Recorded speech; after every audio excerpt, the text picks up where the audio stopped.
something had happened in London, but that was like 2 days ago almost. Oh, all right, come. As far as I remember, that was like 2 days ago. I think it was about 2 days ago. You ain't hear nothing further about it? Nah, I didn't get time to read the article to really. To see what was what? Yeah.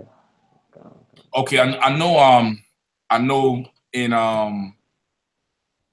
the one in London, they're saying it's not a terror attack. They're saying it's like somebody lose control of the car. Right? But of course, you know, the white man is the devil, so he'll say that just to make his general population seem safe. You know what I mean? Like he will never, you know, come out and say, all right, you know, another terror attack here. You know what I mean? He would rather try to you know, to make it seem like nothing is going on. You know what I mean? All right. 1 second.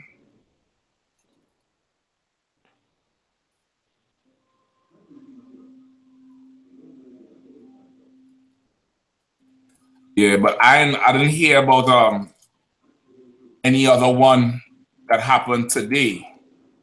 You know what I mean? I don't know if it's something new. I might be missing it.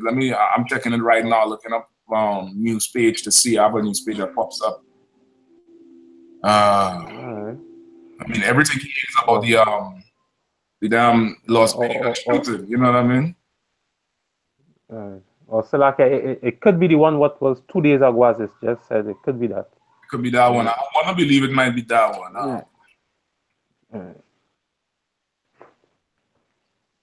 Might be that one. Yeah, some vehicle lose control and well, I think the devil drive it into the people. I think he hit like 11 people, right? But they say it's not terrorism related. I mean, shit. It's the white man lying one more time. I'm looking at the picture. I looked at it before. I ain't paid no real attention because of what was really going on with Las Vegas and Puerto Rico and with Trump. You know, I was more focusing on all those things. But it is a terror attack. You know, you take a car and drive it into a crowd of people. You know, what is he trying to prove? What is he trying to, you know, do? You get the point? Is to instill terror in people. And of course, you know, I don't think there's any info on exactly who it is, whether he was a Arab, Pakistani. London is filled with heathens. It's filled with heathens. Like London would be almost like a New York or Washington D.C. I would more so say have a D.C. feel, right, in terms of, you know, with the politics and everything else. But then, like you could find everybody in London. Like other places in UK, you would find different people, different parts of the UK. The Irish settle more. Different parts of the UK, of course, you have settling more. You know, Birmingham is more Benjamin you're gonna find out there. Leicester, Nottingham, you find a lot of Benjamites there. But London is everybody. If you want to find a Brazilian, you go to London. You're sure to find Asha over there. You know what I mean? The other cities is more sparse, but London itself is like a big melting pot. You get the point? But the Arabs, the Pakistanis more so. When I say Arabs, not talking about like the Saudis, but more Pakis, the Pakistanis, the East Indians, they more run. They are the class of heathens under the white man that run everything. You know what I mean? And because of it, they have a stronghold on the religion. They're able to do certain things and get away with it and not be fully deported. Like you see what Trump is doing to the, you know, so-called Mexican tribe of I.S.U.P.K, right? Right. No, and I.S.U.P.K ain't never take up a gun to do anything.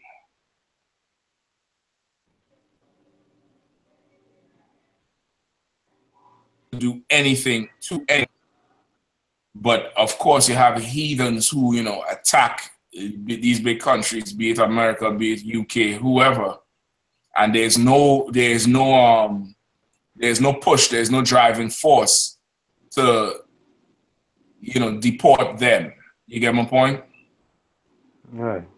So with that said, it's they have a certain I want to say rank or status, you know, under the white man. Just like how in the Caribbean, the East Indians is the next status under the European, under the white man.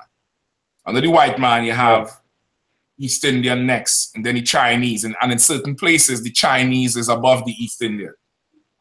You get the point? Right. So it's very similar in that respect.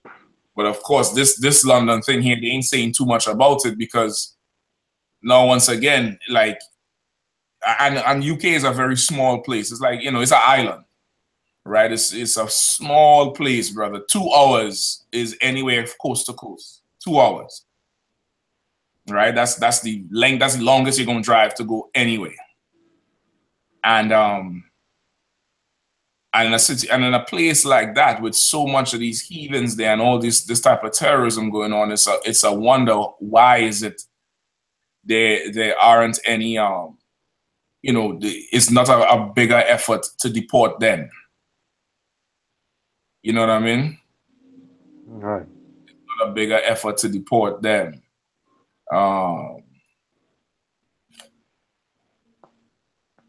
One second. Yeah, so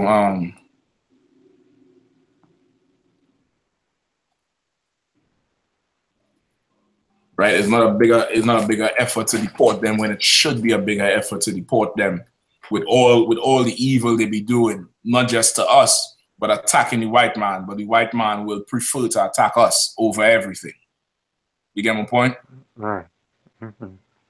So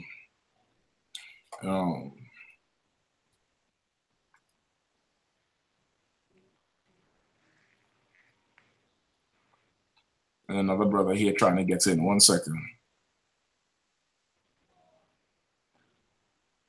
I'm gonna send him the link. All right. Okay, so let's get them questions that you had there first off. And then we're gonna finish up the 12 tribes. Next week I'm gonna get some more history on the East Indians. There's something else I wanted to check out first before fully going into going back into them. You know what I mean? Just don't try not to forget as best as you could what we left off last week with them. You know what I mean? Okay. Try not to forget it, like, because that's really, you know, that's damn near the start of the race. Like we imagine starting a race, you know, 400 years ago, and then somebody getting a 200, damn near 250-year start on you afterwards. You understand? With help. Like, you had to run the race barefoot. They get shoes, you know, and, you know, water and, you know, Gatorade and shit. You running for the last 400 years barefoot with nothing, with no replenishment, no supplements, nothing. You get my point? Okay. So it's like that, right? So that's the root of where they get all that power from, being able to come over and have, you know, England back them and give them our land and give them our resources and give them, you know, special privileges to build up their society and build up their community and their race of people, and give us nothing. And then now in 2017, you have that whole community looking down on us. You know what I mean? Looking down on us as if, you know, we elected to be the way we are. You understand? Like, if we elected fully to be in this position, and, you know, that's not the case. Okay. You know, that is definitely not the case. You understand? Like, recently I saw a video with the young brother slapping the piss out the other brother in Trinidad. They said the police gonna go to him in the morning to charge him. Princess Song. in Prince. I think it's Princess Town or Superior. It's a Princess Town. Princess Town, right? Which is, Princess Town is notoriously what? East Indian, right? You had the brothers in there, but it's, it's Indian. So of course, the brother who doing it, he at least he looked like a brother to me. He act like he act like a brother. That's, typical Benjamin way to start a fight with a slap, right? And he bullying the other brother. So of course the police is going to come in the school and arrest him and lay charges. What do you think gonna happen to that brother? They're gonna make an example of him, right? They're gonna make an example of him. They might beat him up, bust up his head, bust up his face, put him in prison. And the sad part about it is the entire country is waiting to see that happen to him. That's the rough part that nobody is seeing. The entire country is waiting to see it happen to him. And if this was our society dealing with it, it would rightfully be so. It would be a right thing that, that the brother who they gang up on, his father or somebody steps in, and the brother is a giant, the brother bigger than everybody else, but his mind, he's so timid, he can't beat everybody else, because really he could kill all of them. Because you saw when he yoked the other one up by the throat, he couldn't do nothing. But the rest of them jumping in on him, and he powered with it. That's Christianity for you. Christianity is that, where that big 6 foot whatever brother, there's no way they could beat him up, but because of the Christian church. And now, rather than we deal with it ourselves, the whole outcry is, they had to get, big man treatment. And these is kids, these is 14, 15, 16-year-olds. They have to get this, they have to get that. And we never get to take care of it on our own. But meanwhile, the East Indians, they're notorious for getting drunk and beating the piss out of the women. Beating the woman for, for fun. Like we saw the other video recently. Let me see if I could find it, where the damn pundit is the East Indian priest is beating the East Indian woman before marriage to make them pure. And apparently the premise is that he's beating them to get the demons out of them, and them crying is the proof that the demons is leaving them. And I'm talking about they getting their full out ass whoop, brother. You know what I mean? The shit is damn near insane. Let me see if I can pull it up here on the screen for you all to see. All right, how are we doing this?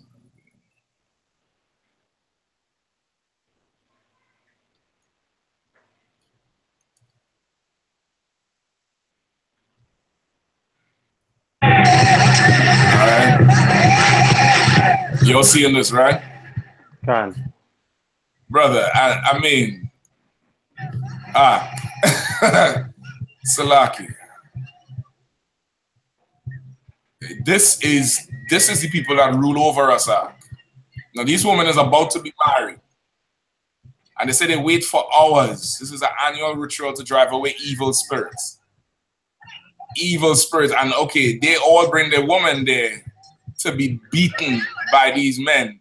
And this is, this is, this is psychological damage. This is, insanity, number one. This is something the white man call sadistic and masochistic. There's a sexual nature here where to see somebody else get beaten turns somebody on sexually. And it's in their nature. That's why, every East Indian movie you see is always some rich, big belly East Indian getting drunk and beating some young girl and then raping her. Taking off the sari, holding the sari, and she trying to run, but the sari, how the sari is the East Indian dress that the women wear. It goes around them like toilet paper. So what he do is he hold the sari, and as she running, she just turn around in circles before she naked, and he raped the hell out of her for the whole night, and then beat her into a bloody mess, and then some relative or some boyfriend who she like is the hero at the end of it. But that's their culture. You get the point? Their culture is to get drunk and beat everything in the house. Break up everything in the house, beat everybody, wake up the next morning and cry and say they're sorry. But you see, this is a religious thing they're doing here, right? So she said, This is one of them talking, right? I have had leg pain, so I visited the temple today to get whipped. Well, bitch, if your leg hurts and your hand gonna be hurting you, your head gonna be hurting you. Goddamn, how stupid as these East Indians could be. And these are the people that rule over us, bro. These are the people that make us feel they are better than us and we are lower than them. And these is idiots, brother. Idiots. And now look what's going on here. Whoa, good night. And this is a old man, and he whipping that thing like, you know, he whipping. This other one here, she crying, she can't stop crying. And they say that to cry the pain out is the demons leaving the body. So, you know, it's ridiculous. Huh?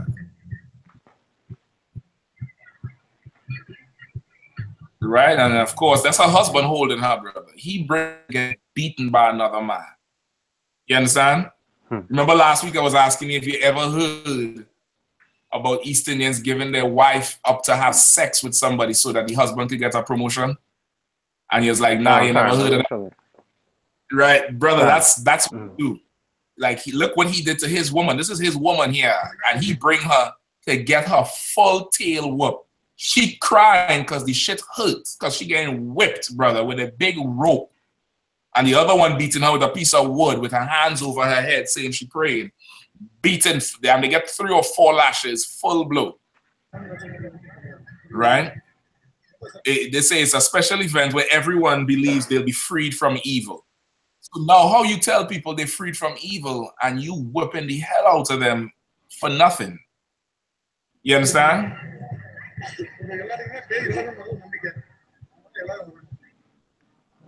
So like it's a form of Christianity, because when I used to go to Pentecostal church, the pastor was saying a special prayer for everyone in the church. And he said when he done say the prayers, once you start to sneeze, that's me the demon leaving you. People just trying to sneeze just so I was like, what? Just sneezing for no reason. Yeah. You know what I mean? Like it's okay, it is a form of Christianity because the Catholics do this too. Right. Catholics, you see like how we had the Day of Atonement? Right. The Catholics and the Orthodox people, they believe in inflicting pain on themselves for as a mean of fast, a mean of afflicting yourself barefoot, or walk on hot coals. You ever see that? Walking on hot coals to prove that, you know, or they whip themselves. I have another tape here with these is East Indians too who are Muslim, and they whip themselves with it's like a chain or a rope with a few blades attached at the end, something that look like Freddy Krueger fingers, right? But it's attached to a rope, and they just beating themselves over the back with it, beating themselves over the back and cutting their heads up, and it's a whole bloody festival. That's religion. You understand? Let me show you the other one. Let's see what happens here. Hold on. Right, this is it here. Right? They, of course, Muslims, but, brother, they swinging that full knife on the back. Good night, Zach. These is the people that rule over us. Now, listen. You see the temple in the back there, right? You see the East Indian temple in the back there, the archway. You seeing it? This is all East Indians calling for the blood of that brother who struck his brother. He was wrong, but they want his blood. But this is what they do to each other. You get the point? They are not fit to judge us, Zach. They are absolutely unfit to judge us. Hold that right there. Give me 1 Corinthians 6. Give me 1 Corinthians 6 and start at 1. All right. The bloody ritual marks the festival of Ashura. Let me know when you have it.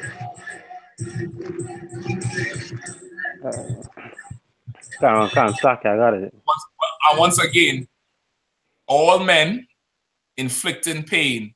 Brother, this is, and you know this is East Indian because look at the police uniforms, you know what I mean? You could tell. That's your typical East Indian movie police uniform right there with the elephant.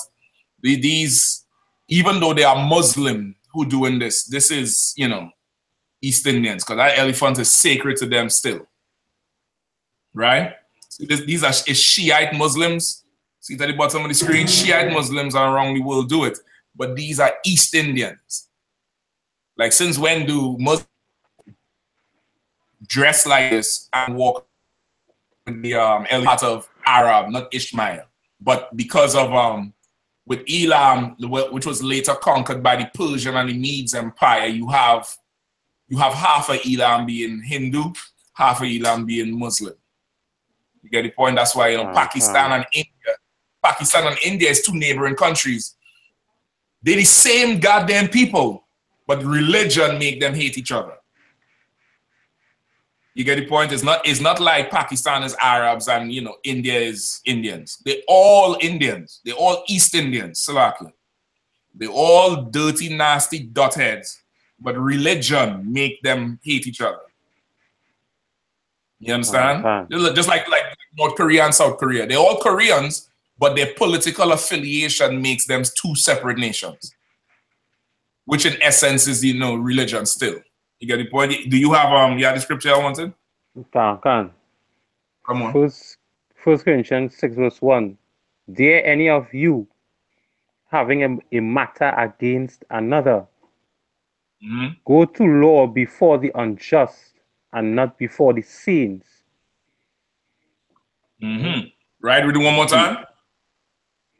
Dare any of you having a matter against another. Right? If any of you have a matter against another, an issue with another, your brother offended you, your brother did something, he assaulted you, whatever it is, you have an issue against your brother, right? Go ahead. Go to law before the unjust and not before the saints. Right. Would any of you, how dare any of you go to law? Meaning, how could you now go to the people who are going to exact justice on that young brother in Trinidad? I'm going to get the video of the brother in Trinidad and show you all in a second. Right? It is very true that Israelites are the ruling party. The head of it is an Israelite. But you would be an idiot to think that Israelites run the island. The island is run by heathens. It's run by East Indians. It's run by Chinese and Assyrian people. Right? And they calling for a shutdown of the island now, and that's the talk? Yes, can. For the budget. Yeah. And the shutdown is for the budget that the Israelite head made, right? Because what they're saying is that Trinidad is a very oil and gas rich country for its size. And in the prior years, oil was around $145 a barrel, $150 a barrel. It was always above 100. I believe now it's what, $50-something or something like that, $70 a barrel. Yeah, somewhere around there. Around there. So which means the revenue the country was getting all the time is damn near 50% decreased. So it's less money to work with. So this the brother who is in charge of the country, and by no means am I in support of him, but he is in charge, so it's his decision to do whatever. He decided now to make a stricter budget in order to start paying off the debt the country has now, even though we in hard times, still pay it off now so that when the oil prices go up, we'll have less of a debt to pay off and we'll be able to enjoy a greater portion of the revenue for the country. That's his strategy, right? It was done also in 1989 under the political leader of the National Alliance for Reconstruction called NAR. His name was Arthur Raymond Robinson, right? Or his popular name, he's affectionately known as ANR Robinson. He did something similar with it when they started VAT, the value-added tax system. He did something similar with it for the longevity of the country, because of the oil cycle is an up and down cycle. Everybody talk about the oil boom days in the 70s. In the 80s, it was low, it went back up, then it's low, then it went back up, it's low. It's low again. A&R Robinson did something similar with the budget and the financial situation. The country was crying about it. up rose up Imam Yassin Abu Bakr with backing from the Syrian government, aka Gaddafi, and they had the 1990 coup, where the Jamaat al-Muslimin, which is a faction of Islam, overthrew the government for the same thing. So now it's damn near history repeating itself, where you have this black leader who is there making adjustments with the budget as he sees fits. Before he became the leader of the country, he was the Minister of Finance. Salaki, let me stop right there. He was the Minister of Finance, and now he's in charge. He's using whatever his financial expertise are to, you know, try to get the country on board. You know what I mean? And they having a problem with it. They having a problem with what he is saying. Let me pause for a second there. The brother Kanega out of Canada. Are you did you get it? Did he get it to work? Let me know if you get it to work. If not, I can send you another link, an invite. Just like how you inbox me just now, just inbox me your email address and I can add you in, and you'd be able to you know, get a little bit more in the class. All right.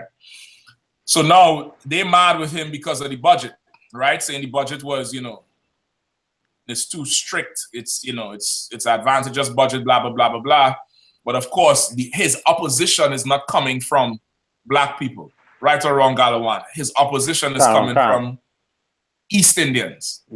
Right? It's always been Negro versus East Indian. It's always been like that with the politics in Trinidad. And the two main parties was PNM and UNC. Right?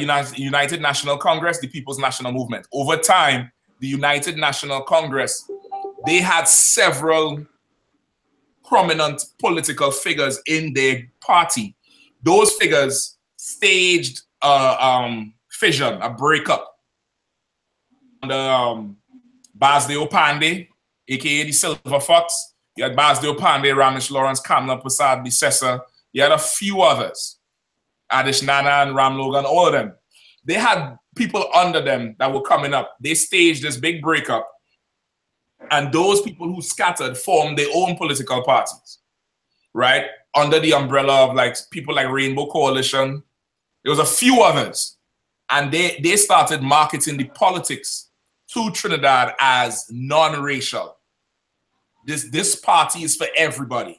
So in essence, it was a UNC party or United National Congress party or the East Indian Party under a different face to appeal to black people to vote for them. So it was a strategy of divide and to conquer, where now they have these different faces coming into the Negro Party stronghold or the PNM strongholds and getting black people to vote for them under the impression that this is a new party. It's a new political agenda. We're not racist, we're not racial, it's all unity. And what ended up happening? They all come together and give UNC the vote anyway. Because they were too small to win, but they were small, they were big enough to break up the other vote. You understand? That's what really happened with it. It broke up the PNM vote, and that's how recently Kamala got into office for so long, because of these little splinter parties, right? So now, once again, the People's National Movement is in power. Keith Rowley, who is a brother, he's an Israelite, he's running the country.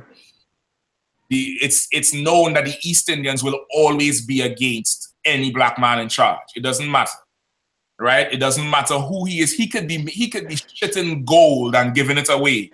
They'll be against it. So once again, they did it before under Basdeo Pandey. When Manning won, just before he gave them the early election, they threatened to shut the country down. And at that time, I was a young boy in Trinidad, and I couldn't understand, what does it mean to shut the country down? What does that really mean? And then an older brother explained it to me, that the doctors are all East Indian. The police are East Indian. The bankers are East Indian. The people on the ports who own and control the ports is, you know, Syrian, Chinese, and East Indian. Damn near every gas station in the country, right or wrong, Galawan, is run and owned by East Indians. Oh, God. Damn near. So, of course, to say we'll shut the country down, that's not political. It's not like we'll not show up to parliament. when they get up and say we'll shut the country down, it's a racial thing. They're speaking to their race. It's no different than Donald Trump saying make America great again. Remember when Donald Trump came on with the red hat saying make America great again? He wasn't saying white people, we need to take our country back. He never said that. He never said this country is getting too black. We need white people back in power. He used key words that translate to his race. We are losing our country to immigrants. So much of our budget or our fiscal spending or whatever it is going to into what they call this damn thing. It was escaping me now. Welfare. It's going into welfare. Anytime you hear white people talk about welfare, they are talking about black people, Hispanics, who get food stamps assistance from the government, housing vouchers, free medical, that type of thing. Even though black people are just around 12 or 13% of the population, the majority of welfare cases are white people. But when they talk about welfare, they're talking about us. So it's the same thing in Trinidad. When they're talking about shutting the country down, this has nothing to do with politics. This is they showing Rowley that, listen, you think you're running the country, even though we the opposition and we the so-called minority in the parliament, I could make a call right now and every East Indian will just not show up to work tomorrow and your country will just shut down. You get the point? That's what they're talking about with shutting the country down. So they are able to pull the race card when they want to. So these are the people who rule over us. And as we saw in the videos, the ridiculous nonsense they do in the name of religion, in the name of some goddamn God, right? So now Paul is telling us here, read it again from the top. Dare any of you having a matter against another go to law before the unjust and not before the saints? Right. Dare any of you having an issue with another, having a problem, go to law with before who? Go to law before the unjust. Before who? The unjust. Before who? The unjust. Unjust. East Indians are the unjust in Trinidad. They're unjust. They're not right. They're not a righteous group of people. They're very low down, conniving, thieving, untrustworthy people as a people. Now, you might grow up somewhere, somewhere where the East Indian poor community is tight-knit with the Negro community. And I know you may have, close friends. I know, Suresh is your boy. Dindial is your friend, no problem. You know what I mean? I know Karan Singh, I know you like him. That's your homie. I understand. But brother, his parents is telling him when he gets of age, he needs to get rid of that nigger boy he's hanging out with. And tell you that straight up and down. And that's just how it is. All right. And you could try to love the racism out of him or her. Love the racism out of him or her, and it's not going to work. Because it's natural. It's a natural thing for everyone to be that way. You get the point? Read it one more time. Dare any of you having a matter against another or before the unjust and not before the saints? Right? Or not before the saints. So who are the saints? The saints are the children of Israel. Saints are the children of Israel. Do you know the precept to prove it? I don't know if I have it right long. Psalms 50, I believe. 50 and 5.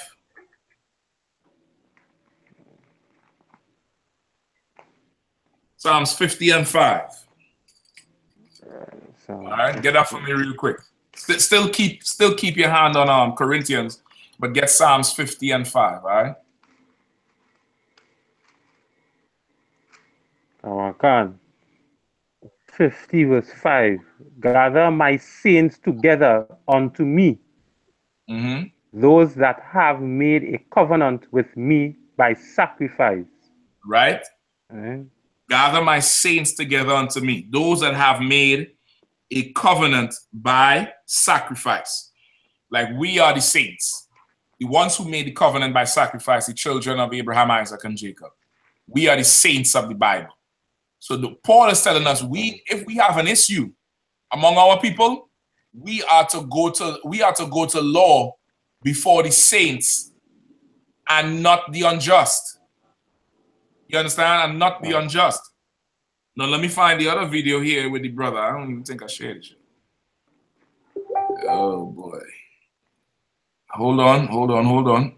I got you all. 1 second. Bear with me one here. All right.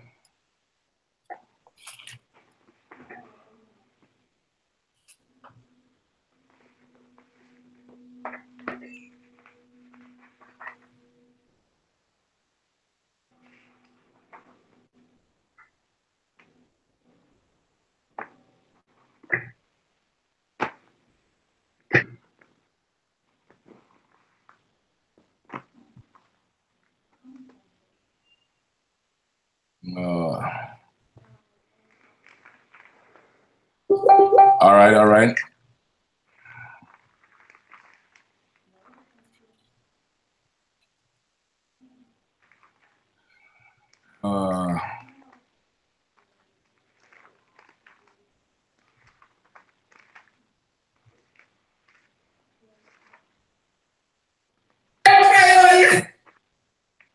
All right, as best you can, you'll try and follow the accents. All right, I know the accent's gonna be a little bit thick.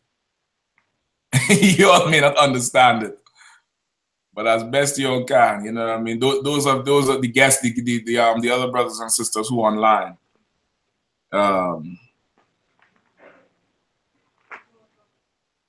And we get to it.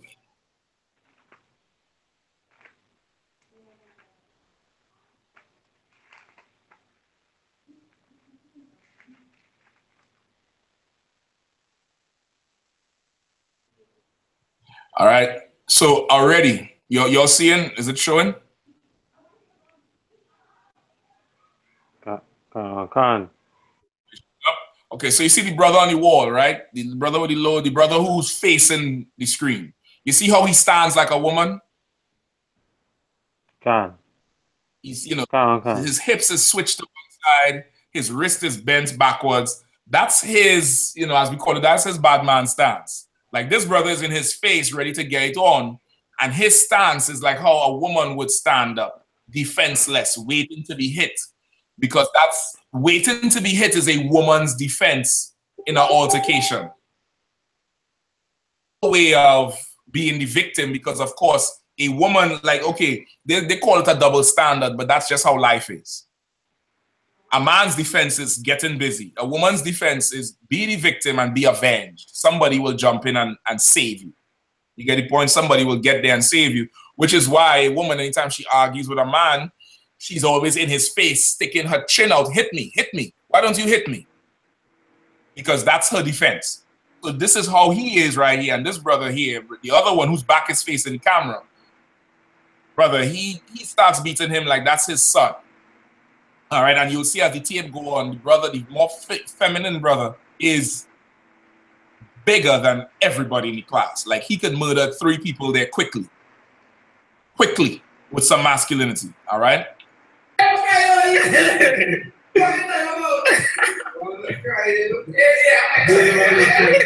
So of course they're bullying him. So why? Well, if there's an altercation, if he says something, I'm inclined to believe it's because he's so feminine. He's just like a big feminine dude, and they're trying to bully the hell out of him. Right now, this dude is the dude who pointed at him is a known bully. Right, that's why everybody leave him alone. That's how he is. You whoop everybody's ass, and you have to take that. Right, so the dude on the wall, he have his hands up too, trying to save face, but not be too aggressive because he really don't want no problems. But as you see, he's much bigger than everybody. But his spirit is the spirit of a mouse because of the Christian church. Now you see what happened there, right? he is, you know, trying to punk him. Another dude who is way smaller comes up from behind and slaps the dude. Spot. Pow. Now you see what I'm saying about this big guy? He could kill everybody in that damn classroom with, you know, with some. If he did not grow up in the church, brother, they would be scared to touch him.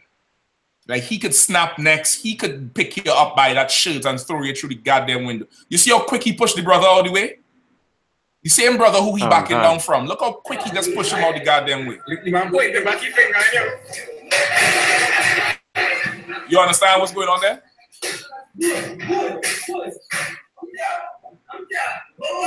So now you see how he getting slapped, and then he let the other dude go, and look how he start cowering and ducking and moving away. This other brother, more than likely, this other brother, he come from a family who everybody know full of so-called quote-unquote bad men, gunmen. Maybe he has some street credibility where even if he gets his ass whooped, you can't walk home safe. That's the situation. You get the point? He backing down, but really he could kill everybody in that room. Right? So this man, I mean, boy, I want to laugh, but I ain't want to laugh. He cracking him. Some open palm hands, brother, and that's life. That's life. Yeah, that's Trinidad life. You know what I mean? Right? So now if you look in the background, the other brother here unbuttoning his shirt because he getting ready to get busy, but he ain't want to fight. Right?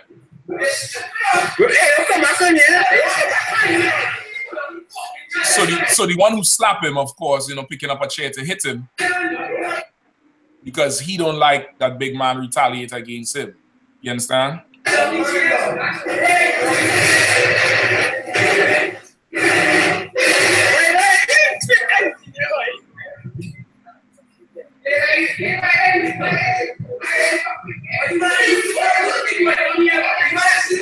So now somebody gets in between, so the smaller guy have more room to swing the chair, right? So of course, you know, just the typical thing like how we grow up, you know, in the Christian church and the mosque, there's nobody who could come and set this class in order to say both y'all stop fighting or else I'm gonna whoop both your ass.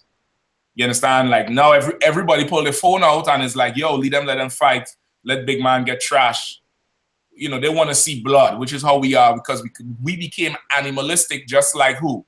The East Indians who beating the hell out of their women and whipping their backs. You get the point? We became animalistic like the unjust instead of being like the saints. You understand? You with me, Ark? You there? Or you fall off? Come. All right. So let's watch the rest of the tape. So he throw the chair at big man. And you see how big man threw down the chair. Brother, if big man let loose on them, it's a problem.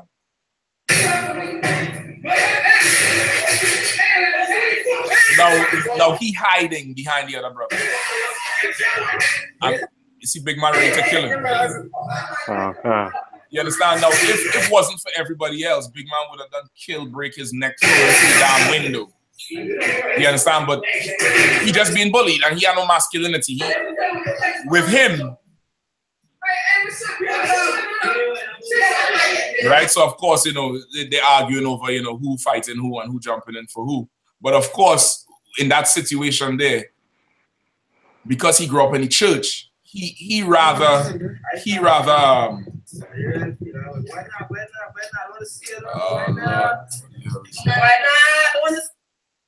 because of the Christian church.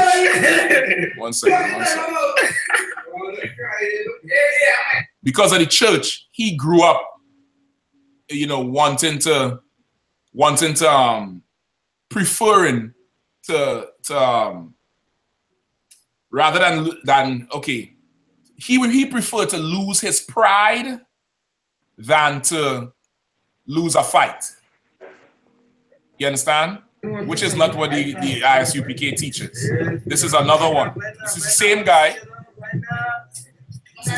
guy. Either he robbed the brother or they're doing a, you know, I don't know what kind of transaction they're doing. It looked like he just take the brother money, right? So he take his money and he tell him, I leave. But the brother, he already know what this guy on. So he ain't trying to turn his back on the brother. And of course, so he ain't trying to fight him. So once again, he's grew up in the Christian church without having the heart to do anything. All right? They're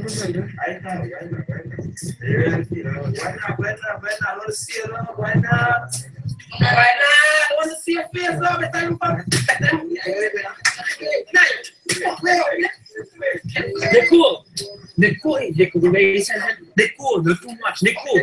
I watch this one jumping around and waving his fingers like a faggot. Right? Now, y'all didn't hear it. I'm going to translate it for you all. Brother ducked when he went down the step. And of course, right, he ducked going down the stairs. So the guy swing and miss. So because he missed, he get more angry. So he's saying, what are you ducking for? Meaning like, why are you ducking? Don't duck. Meaning, stand there and take this. Just like how the East Indian tell his woman, stand there and take this beating. So he tell him, you know, why you ducking? And he pull him back just so the camera could see him beating the brother more because the brother ducked because he don't want to get beaten more.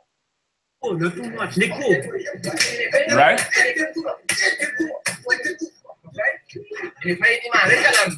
And then he say, you make me hit the man, meaning like he blaming somebody else. Like, you know, he ain't a bully. He, you know, he just, you get the point. Somebody make him hit the brother, right? I understand that. I grew up in Trinidad too, no problem. That's our problem. That ain't the heathen problem. And that's what Paul is saying. Dare any of you go to law before the unjust? Like, how the hell, you know, the whole outcry, they say they're sending police for him in the morning. They're gonna make an example out of him. They're gonna bring charges on the brother. Right, this come down from down near the Prime Minister's office. All right. Now, how is it that, okay, we will find that's wrong, which it is. We'll find that wrong, which it is wrong. It is wrong. But now, we all join in the East Indian cry for blood when they do this to each other. All right? Look at what they do to each other. Right? Y'all see the Freddy Krueger? Y'all see the Freddy Krueger blades? Yeah, I mean, you see the Freddy Krueger blades. It's like 8 or 9 of them. They tie onto a rope and they just swinging it on their back. Right? Some of them be fronting. Some of them doing it for real. They cutting the babies here. You see the baby crying, right? You see the baby crying, mama? Brother, they is cutting. This one losing so much blood, he ready to die. And they cut the baby head. They cut the baby head. That's why the baby cried.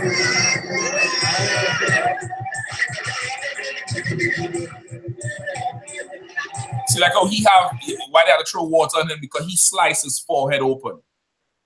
And they do that to the baby also. Right? Now, yeah, that brother in the high school there, he was wrong. I ain't saying he was right. He was wrong. You understand? He was extremely wrong for what he did.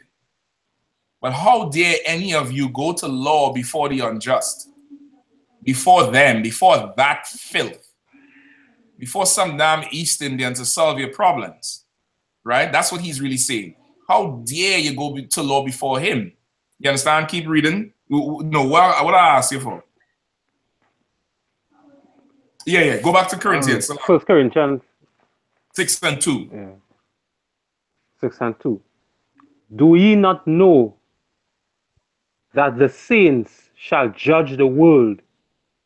Right? Do you not know that the saints will judge the world? That the children of Israel will judge the entire earth. And if we will judge the entire earth, brother, if there's a problem in our community, we should be the ones rendering judgment, not them. You understand? We should be the ones who bring in judgment and justice to the community, and not them. You get the point? Okay.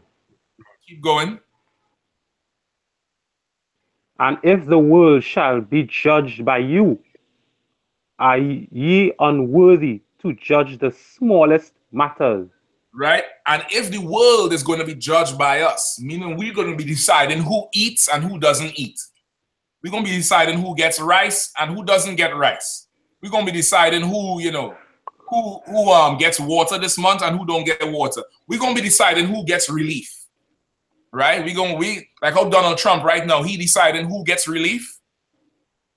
You understand? Like I see him on the damn TV saying Puerto Rico, or Puerto Rico, like mocking Ephraim, mocking the hell out of Ephraim. You all see him there at the center where they're giving out goods, taking the damn bounty towels, and he's Jordan and he's throwing it like a bat, and they're jumping like we so beat down, brother. Like they're jumping, grabbing the shit. When somebody's supposed to take that shit and at least throw it back at him, say, man, you're going to have some more. Like nobody stood up there and said, you're going to respect these people more. You're going to walk through the crowd and hand it out like you're supposed to do. Don't toss nothing at me. You get the point? Okay. But now the unjust is judging the world. So Paul is saying, if the saints going to judge the world, shouldn't we be able to judge the smallest matters? You get the point? Meaning what? Smallest matters like what?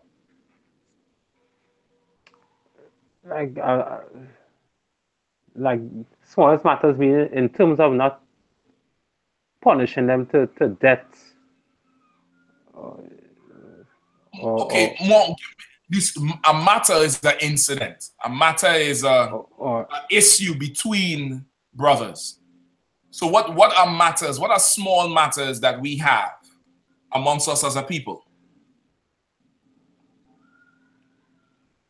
A car accident could be a small matter. A car accident, an accident between two Israelites. All right. Thieving could be a stealing from one another.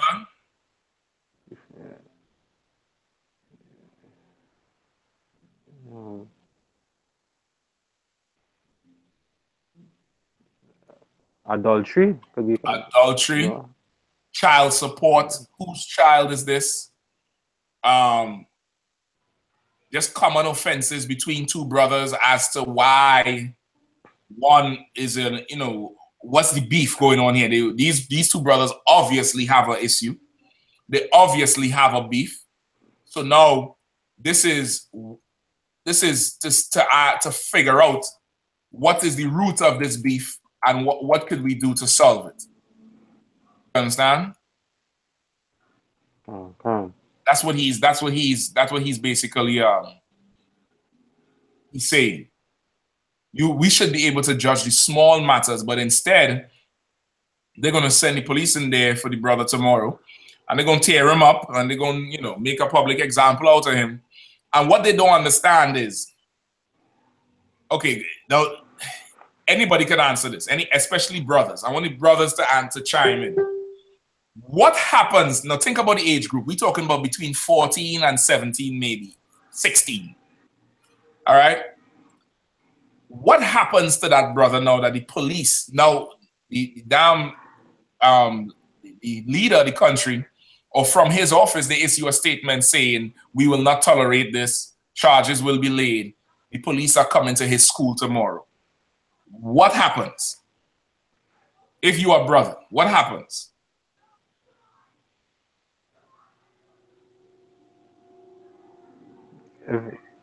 If I'm someone looking on, or if I'm him? If you him, yeah. What happens to you within the next week? Well, it's like two things could possibly happen. I could get frightened and scared. Mm-hmm. Or if my family is really gang members, I would like the fame that police coming to me. I would like that fame. Sometimes that has happened in schools. Children is like the fame that police come to them, and listen, next 2 weeks after they're going back home, they like the fame, yeah. So you absolutely right, but I'm gonna correct you a little bit. I'm gonna help you out a little bit. His family being gang members don't have nothing to do with anything. As a man, you fight somebody and you have to go in the principal office, you get suspended. Yeah, it's a little trying period because now you have to deal with, you know, family and why you get suspended. Brother, but you coming back to school a goddamn hero. You coming back to school a hero, brother. You walking in there, everybody's like, bad man, boy. We're going on gangster, we're going on shutter, we're going on rude boy. And forget about the girls, Forget about the girls. You know what I mean? Let's say he gets suspended for a week. He you know, now is what, football season in Trinidad, right? What Americans call soccer, right? Football season, college football going on, which with college football run Trinidad in terms of football. Don't nobody really care about professional football, but everybody like to see them young boys go at it. So he ain't at school, but he might show up at the game. You know, wearing Jordans, wearing he gold. And some little young sister, some smallie, some shorty from the class will see him and say, hey boy, what's going on? I ain't see you. Say, yeah, you know, I get suspended for what? Girl, real drama, real scene, police coming, school, all kind of things. He ain't gonna really tell him the whole story, but he telling her what she need to hear to make her admire him more as a bad boy. So all this just giving him more rank, more power. You get the point? Like before this, nobody knew who he was. Nobody knew what school nobody knew nothing about this nigga. Now I know his face. I know what school he go to. He getting famous over the shit. And worse again, he on camera, fully slapping a nigga who bigger than him. Brother, he gonna get rank over this shit. But Israelites, because we know our people, we know how to deal with that shit. You understand? We know how to deal with it where he could never benefit from doing that. You get the point? He could never benefit from doing that with an Israelite judge. And I ain't talking just an Israelite by blood, a right priest to put things in order. The right priest to put things in order, his punishment is going to be embarrassing. It's going to be to belittle him. And it's going not embarrassing where, okay, it's going to destroy him. But in terms of he is going to have to publicly pay for this shit. And he's going to have to do something where he gets no fame from being violent to this other brother. But the East Indian brother, they don't understand that because they're animals anyway. You get the point? They're animals anyway. You see what they're doing to the little baby. Do I have to show you the picture again with the baby cutting the damn baby head? You understand? That's why we can't go to them for nothing, bro. We can't go to them for justice. We can't go to them for, anything. You get the point? We really should just stay away from them and turn to the Lord. Right? Turn to the Lord and come back to the Lord's statutes and commandments of the Lord and get righteous judges to deal with this thing. Right? I'm going to pay close attention to this case because I think somebody going to end up getting shot behind this shit right here. I'm so serious. Somebody going to catch a bullet behind this bullshit here that's going on, brother. It's on camera too. It's one thing for your child to come home and give you a story. But for you to go and see this happening to you, I ain't too sure. But something vile is going to happen right here. You understand? Slack, I have two more precepts here for the saints. Psalms 148 and 14 and Revelations 14 and 12. Okay, let me hear you. Psalms 148 and 14. He also exalted the horn of his people, the praise of all his saints, even of the children of Israel, a people near unto him. Praise ye the Lord. Definitely. That's it. That's a perfect one to go right there with Psalms 50 and 5. Anything else? I've seen Revelation 14 and 12. Let me hear.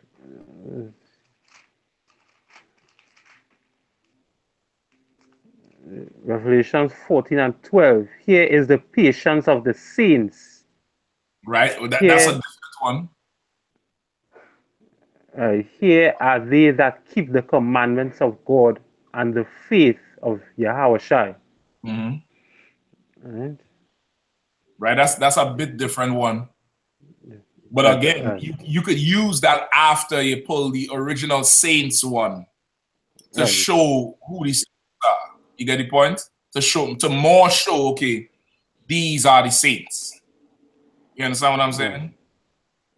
To more show solidify, to more, you know, prove that, okay, we are the Saints that they're talking about.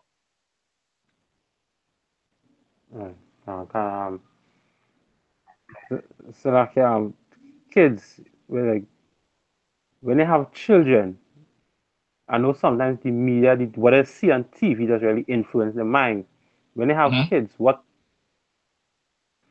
you should allow them to like watch on TV? Because I'm saying this because, like, example, my rib was seeing something on TV that Adam, they were showing this some documentary. Adam was horning Eve with some next woman. I forget her name or what her name was, and they said that is what caused the whole. You know, I hear that goddamn wood horn. For those of you who don't know, Galawan dropping some, he dropping some colloquial language, some, some familiar shit. Horning is how we would say, like America would say cheating, right? America would say cheating, we would say horning. So, he horning his woman with this one. Horning, it comes from is the comparison of getting butt. Imagine somebody give you a headbutt. Somebody give you a headbutt, because sometimes you'd say that he butting him with this one, then hurting up his head with this one over here. You know what I mean? But I hear horning a good while. So go ahead. Adam was horning Eve with right. Go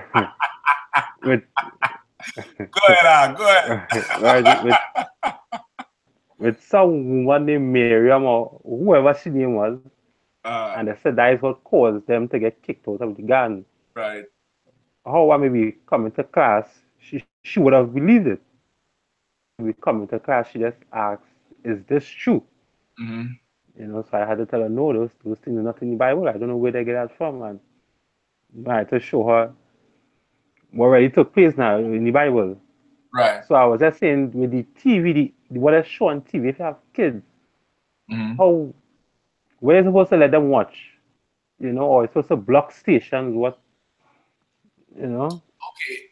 Me personally, I do a lot of, I don't really block stations.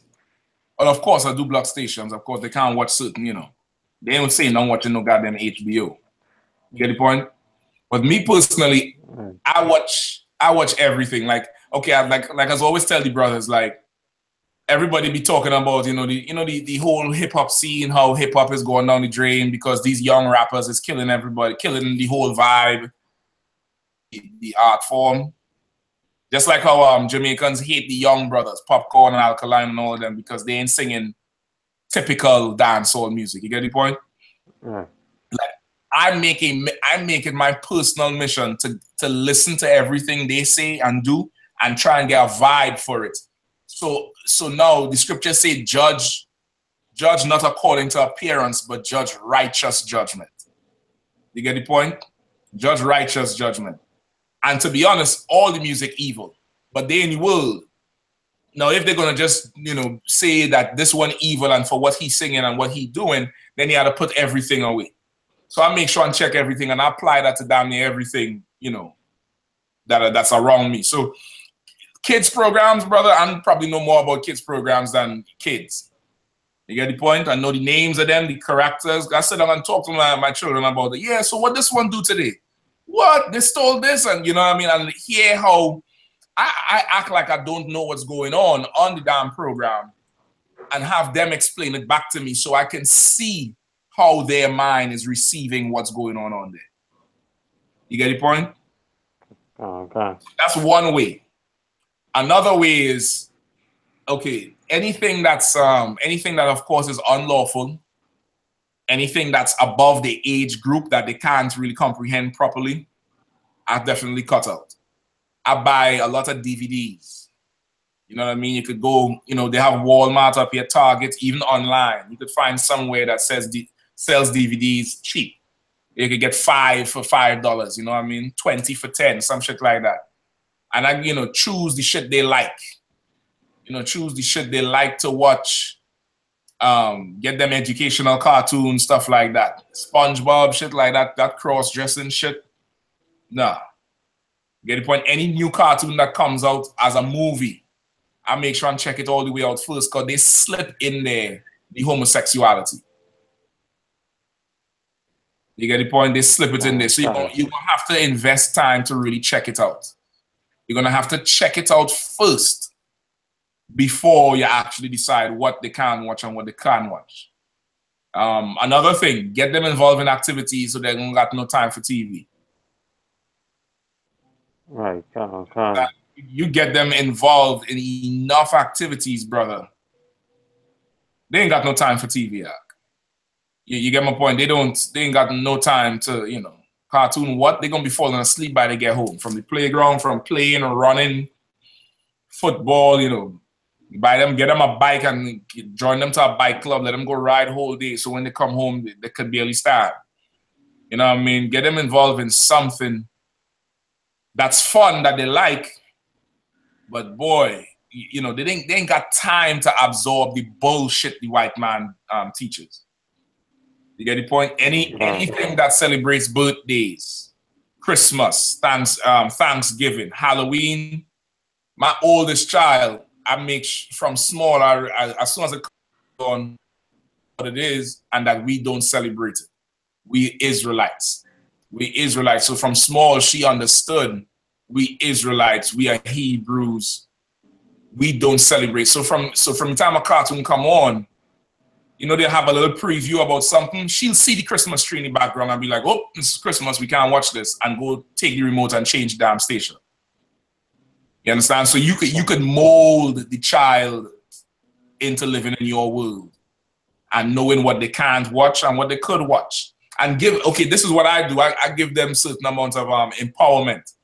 Because part of, you know, making them confident in you is not oppressing them. Correcting them, but don't oppress them. Give them a certain amount of control. I give them the remote and let them find something. Go ahead, push the button. Go to the station, go to that, and let them do it themselves. So now, when they actually catch on and actually know, okay, I can't watch this, I could watch that, they turn it for themselves, and then they'll come and say, hey, I turned the station because so-and-so was on. You get my point? Like, it's just a way of growing them up. But now, if the children is not your children, brother, it's going to be hard to do it. Because they're not with you all the time. Okay. You understand? But if it's your children, that's how you do it from young. By the time they get to school, you know, they'll know. The teacher will be like, listen, I noticed your child don't even know how to sing happy birthday. I said, oh, really? Good. No problem. Of course she don't know how to sing happy birthday. She never celebrated birthday parties in her life. You understand? Never celebrate the shit in her life. Don't do it. When it's Valentine's Day, and if Valentine's Day is on a Friday or whatever day, and they get to, you know, they have the arts and craft class where the teacher bring on pink cardboard and hearts and make them make hearts. I find out the day before, and the next day that child stays home. My child personally stays home, and we do something. Take them to, you know, Chuck E. Cheese or something else. They ain't missing nothing from school. But you ain't teaching them to make, you know, you're not teaching them lust. You're not teaching them birthdays and Christmas. You know, fuck all of that bullshit. You get the point? You ain't doing that. Like that shit ain't got nothing to do with 1 + 1 is 2. In my opinion, just throw away all the goddamn holidays. You're wasting a whole day to celebrate Valentine's Day, birthday parties, Christmas party. Man, listen, if that child don't got A's at the end of the day, it's your fault because you wasting time. Everything else they could learn at home. That's my opinion. But of course, I monitor everything closely. I'm, you know, very meticulous. You know, I pay attention to details a lot. So I monitor everything closely. I ask them about the day after school. What happened in school? What y'all learn about today? Who said what? Who did what? So you hearing how they perceive in life. and you'll be able to tell, you'll be able to have a better grasp on what they take in from what they don't take in. You get the point? Okay. You understand? So that's what they would do. But because the kids is not hers, it's going to be hard to, you know, instill it in them. But what she can do is when they are around, that she gets appropriate things for them to watch. You get the point? Appropriate things for them to absorb and take in as them. Okay. All right. Make sense? Yeah, go on. All right, cool. The question you asked me before about the dead rising. You know what I mean? Yeah. But let me ask you this too. That thing yeah. she was talking about, where she was saying, you know, Adam had some other woman named what, Keisha or something. What's the other woman name? Well, I can't even remember this. Yeah. Well, some other woman, right? Yeah. Whatever. Okay, was this in the garden? Kind of in the garden. Okay, so but I thought people think it's only Adam and Eve was created. So where does other woman come from? Right. You understand? Like that's what you had to look at with somebody in the world. People in the world believe Adam and Eve was the first people on earth. So of course, if Adam had another woman and he was cheated, so-called quote unquote cheated on Eve, where the fuck does this woman come from? You had to explain that to me first. You get the point? Like you had to be able to crush them in their own bullshit. Their own, you know, it's nonsense. It's just, you know, total nonsense at the end of the day. Yeah, you understand? You get me? Right. So okay, at that time I asked her that, and she said she read a Bible storybook, and it said that it was that Cain, when Cain went out in the wilderness, that was his sister that he got. But I was saying that is not true because it is unlawful to be with your sister. Right. So that storybook you read is not true. Right. Right. So I mean, it's you just have to, what you have to do is probably with your rib, and it's something I do, in fact, not try to, but I do with all my ribs, and even in courting a sister, I try to do it as much as possible. Now if she ain't responding, that's a sign to me that I can't be with this woman because she will not be taught by me. You get the point? Like, if it is that I can't teach her, why would I even marry the broad? She ain't gonna listen to me no way. You understand? So what you want to do is it is your rib, so is that mean you're gonna have to teach her? What you could do is set up a schedule, you know, once a week, twice a week, where she sits and learns from you. You'll find a cozy thing. It don't have to be, you know how to stand up in front of her and, you know, preach like a damn preacher. It could be a cozy thing. It could be your intimate moment. You'll sit down on the floor in the corner of the bedroom. You know what I mean? Turn the TV or off, turn the lights on. You know what I mean? Music, whatever. You could. It's your moment to bond. And damn shit. And what I'm saying, that ain't no, you know, that ain't nothing weird. The Christian church do it all the time. Make the church nice and cozy and cushiony with nice carpet and flowers and music.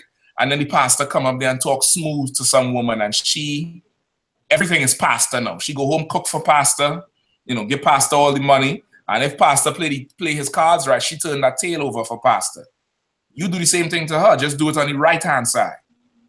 You understand? You do it righteously. It's your woman. You know, tell her, listen, you're going to cover your head tonight. You know, put this on. Tell her, go cover her head. She get a scarf, cover her head. And you sit down and you start to break down the Bible to her. Start with the women's scriptures, how to be humble, what to do, what not to do. And whatever other questions she have, you answer them. You know what I mean? You show her the Bible proof. It would be a good exercise between you all to humble her. And a woman is turned on by knowledge, brother. You start opening her mind up and teaching her and proving it, and she's seeing you dropping it heavy, brother. You damn near you're gonna marry her again and again and again every other night. You get the point? It's like it draws you closer to her. Right? So it's definitely something every brother should do in courting a sister. But also, especially if you have a rib that's already a rib, it's a good humbling herself and your spirit in her. You understand? It's good to put your spirit in her so that she understands how you do things and how you see things. Like she should really be a mirror of you. You understand what I'm saying? She should be a mirror of you. And that comes from training her, teaching her. That's what I would do from now, because she's new to it. She now starting to come on in right. So, you know, train her up and, teach her right, and, and you'll be fine.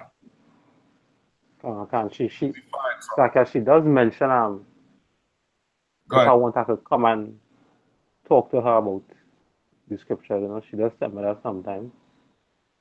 And Yeah, she asks me a ton of questions about you. Go ahead. She asking a ton of questions about what? A ton of questions about the Bible. She'll be asking me, That's good. That's good, because now she's starting to respect the knowledge you have, so she coming to you first. You sit her down and say, listen, we got to make a schedule. We can't just do it, random.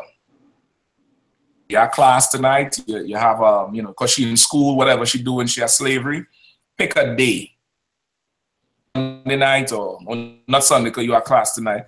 Pick a day where you have a free day, Wednesday. Wednesday is good because it's the middle of the week.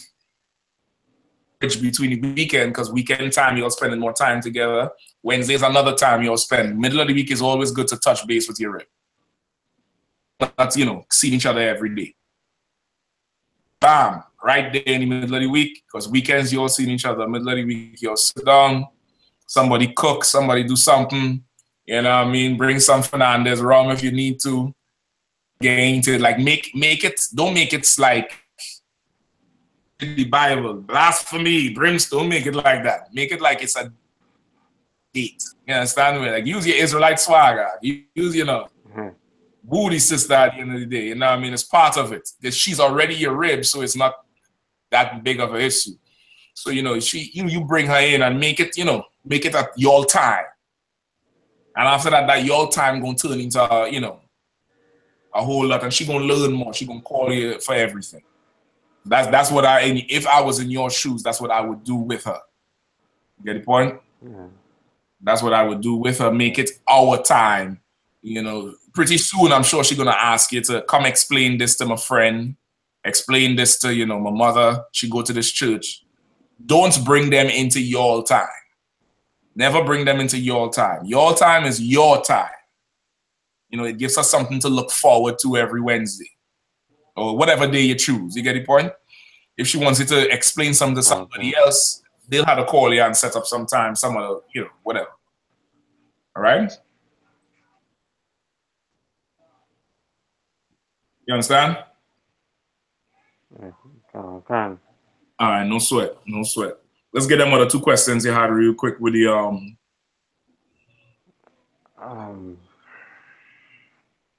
you sleeping what is the dead in your house, shot. Right. That was Thessalonians. First Thessalonians.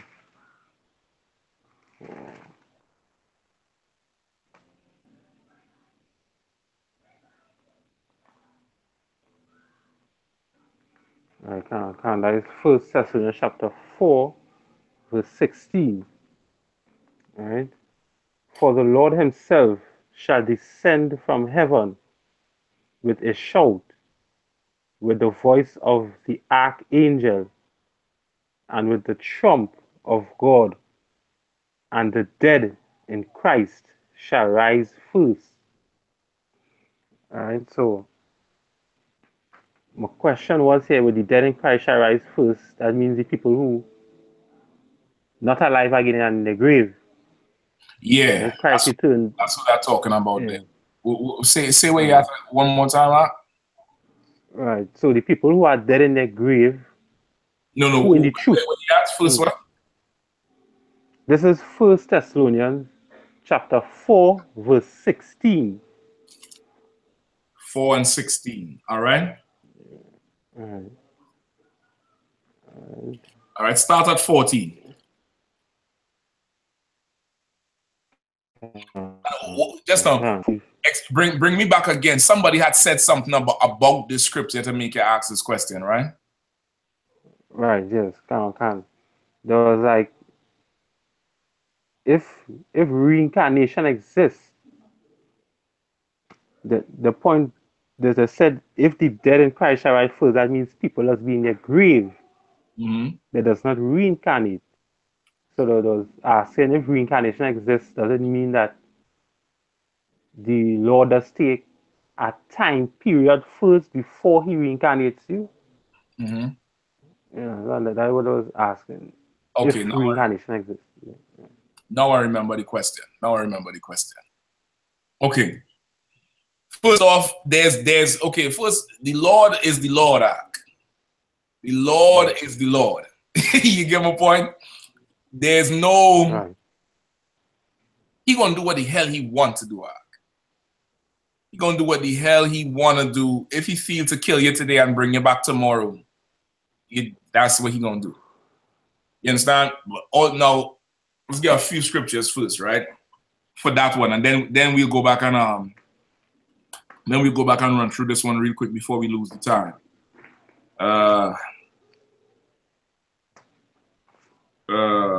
Third and fourth generation. Third. Anybody else have any questions too? You could type it in, all right? The two young brothers who said they was gonna come, what happened with them? They didn't show up yet? Nah, so I can't see. Ain't no sweat. You could always tag them in the class, the same YouTube link I tag you in. If they have Facebook, you could also tag them in there. So they could even watch the class later on, which is what I realized a few people have been doing. Because then, during the week I'll get a new friend request or somebody from Tobago or Trinidad might hit me back. You know what I mean? I probably had to make a special group because they get lost when I go through the friends list to find them. Right? But what you want to do is maybe tag them. You know what I mean? You want to tag them in it so they could come back after and watch it. You know what I mean?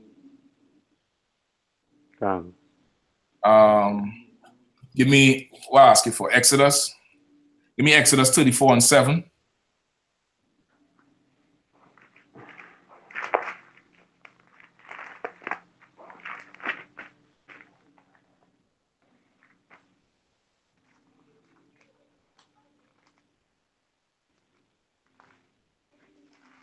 Right.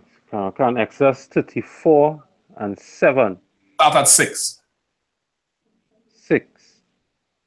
And the Lord passed by before him and proclaimed, the Lord God, merciful and gracious, long-suffering and abundant in goodness and truth. Right? You understand? So this is when the Lord passed before Moses, meaning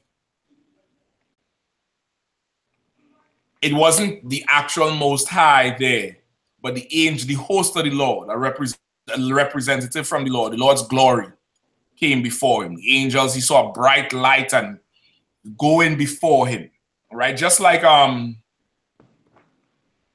okay, I don't know if they do that excessive in Trinidad, but I'm sure you've seen, America's presidential motorcade. When he on the move, I'm sure you've seen footage of it, where long before his car come up, they block the streets off. And then about 3 or 4 big SUVs with, military men hanging out the window with their guns drive by. And everybody is like, there goes Obama. There's Trump. But Trump ain't there yet. And then he come after. You get the point? It's like the Lord moving through before Moses, right? This is when Moses was up on the mount. You understand the vision there? Okay. And as he moving through, you hearing the Lord, the Most High Power, right? Ha-Adawan, right? The Most High Power. Yahweh, merciful, gracious, long-suffering. It's like it's giving you all his titles. You understand what's going on? It's like giving him all his titles. Like yo, everybody like that movie, Lord of the Rings, not Lord of the Rings. What's the damn thing? Oh boy. Game of Thrones. Right? Everybody like that series Game of Thrones, right? You was up on that 2 gallon one, or that was too fairy tale for you. Well, I recently started to watch it because my rib was watching. Oh Lord. Well, now you see what you was missing. I know you're hooked right now. I know you can't get enough. Right? But there's this character in there who is the mother of dragons. I call her the black woman in the ancient world because she thinks she rule everything because she riding some goddamn dragon. When no man can tame her, she do what she wants. You had to bend the knee to her because really that bitch have the spirit of a hoe. The spirit of a hoe. Any woman who wants to be in charge and run some shit and be, you a hoe. I'm saying straight up, you could change your spirit, but you a hoe. H-A-U-X, you a hoe. Now, in the TV show, when she show up, they would always announce her, you know, so-and-so, mother of dragons, breaker of chains, freer of free, generous, merciful, blah, blah. You know, they give her a whole long name as if to, you know, to show that she is so, you know, powerful. You understand? Like, that's reserved for the Lord. Somebody on earth doing that is trying to make themselves nigh unto a God. You get the point? That whole thing is reserved for the Lord. Right? He is, they do it, them Muslims do it with their rock, Allah. What do they say? Allah, the beneficent, the merciful, the this, the that, and it's a stone they're talking about. You understand? That's, you know, this is reserved for the Most High. Not even Christ get that name. Right? So they're giving him all his characteristics. Merciful, gracious, long-suffering, abundant. Because why does he have all these names and why is they, you know, a lauding unto him like that? Because he is the Most High power and he could kill you if he feel like it. You understand? If he feels to do it, he can do it. And it's him. So you better understand the mere fact that he ain't do it is mercy. You understand? The mere fact that he does not do it is mercy from the Lord. Because he can do it. He has the power to do it and nobody can tell him anything. So it's merciful, long-suffering, gracious. Keep going. Okay. Keeping mercy for thousands. Right? Keeping mercy for thousands. For a long time. Keeping it merciful. Right? Go ahead. Forgiving iniquity and transgression and sin. And that will by no means guilty. Right? He will forgive the iniquity. He will forgive all our transgressions. He has mercy that lasts for thousands. He forgive everything. But that doesn't mean because he forgive you, he'll clear the guilty, meaning punishment coming. Right? The scripture also say just because punishment is not swift, just because the Lord delay and punishment is not swift, some people take him for a joke. You understand? Just like any parent. Like sometimes you ever see a child acting, you know young kids are, they want a toy or a snack, they don't get it. What do little children normally do? I know I used to do it. Children start crying and falling on the floor and pull everything down and spinning around and doing, you know, acting out. Some parents, like the ones I had, will remind you real quick what's going on. You know what I mean? With whatever is close by to grab. Right? And you will know this is the last time I act out like that. Then some parents are more merciful. You get the point? Some parents says, don't do that. Don't yell at the child. Pull the child up. Go to extreme lengths without putting hands on the child. And what do people who look at that parent think? A bad parent. They start saying, man, why the hell this fool here don't beat this child, some sense into this child? Look, he had the child running all over him. Look, she had the child running all over her. You get the point? But this parent is merciful. Very merciful because they're trying not to go to hell off on the child. But that doesn't mean the parent is weak. You understand? It's mercy. But the judgments will come, just not at that time. Right? Keep going. The iniquity of the fathers upon the children, and upon the children's children, unto the third and to the fourth generation. So what does that mean? He will always be there, well, keeping mercy and forgiving iniquity and sin, generation to generation to generation. He will always be there. My generation, my children's generation. Okay, read it one more time. Read that verse one more time. Nice and loud. Keeping mercy for thousands, forgiving iniquity and transgression and sin, and that will by no means clear the guilty. All right, stop right there. What does that mean? By no means clear the guilty. Right. Well, not because he forgiving people doesn't mean that people will not get judged for this evil. So when you say by no means clear the guilty,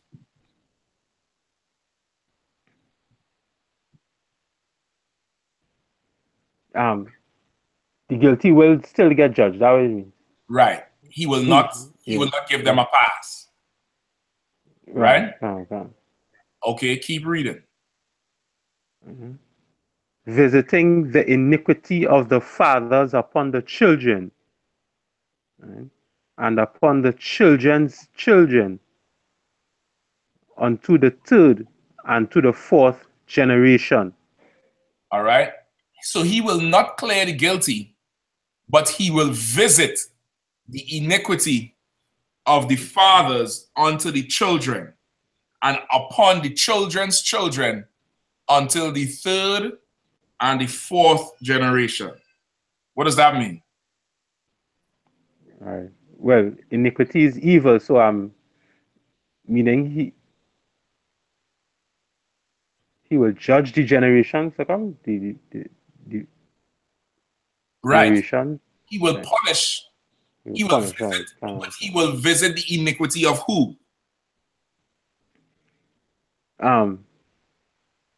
The fathers upon the children and upon the children's children. So whose iniquity? Third and fourth generation. So whose iniquity is it? Is it the children's iniquity?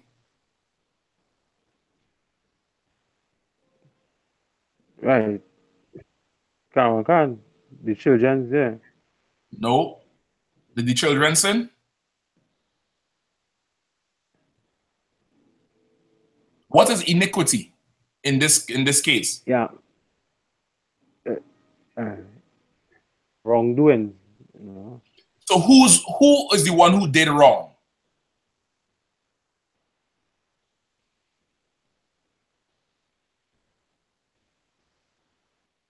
The fathers. The father did wrong. Who is going to pay for the father's wrongdoing? Did wrong. The children. Did the children sin? No. So who sinned? The father sinned. So he made the children pay. But then wouldn't that make the Lord unjust? Well, to our eyes, he would be unjust, but... Right. So you saying it's right to make somebody who did nothing pay because somebody else who did something pay?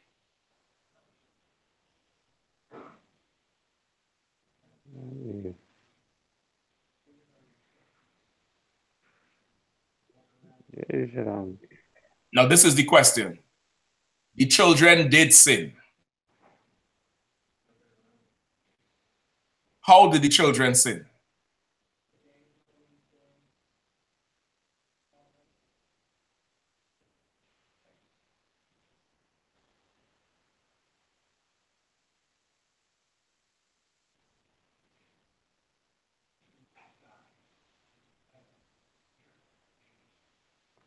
The children sin.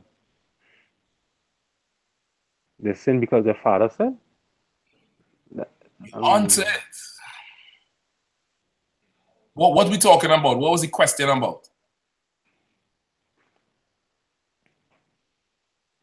The question that I asked about the dead. What was the topic of the question? Right. Does the Lord take a time frame before he reincarnates people? So what is the topic of the question?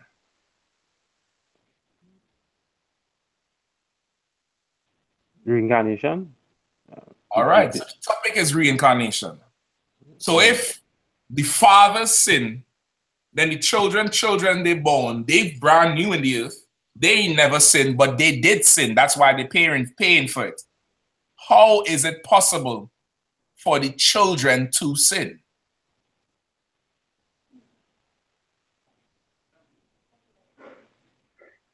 Because they are the fathers that sin?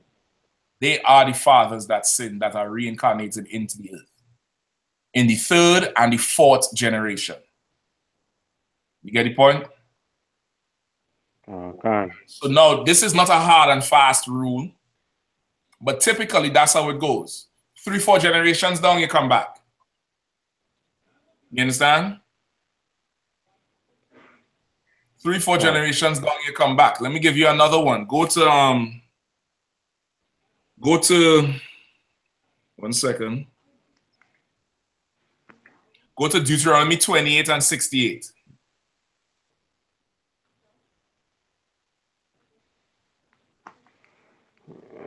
Okay.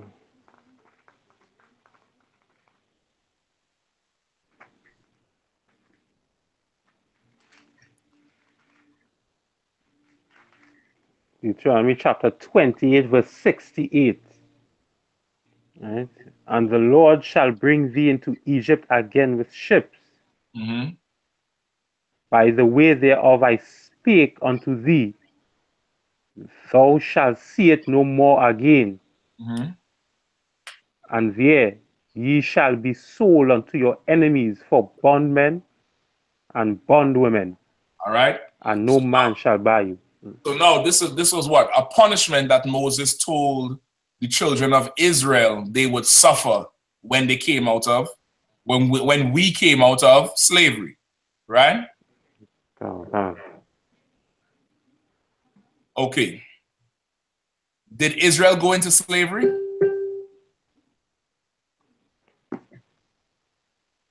Yes. So is it safe to say that was that prophecy true? The prophecy is true. All right, because Israel went into slavery, right? Did those people who Moses told they would go into slavery go into slavery?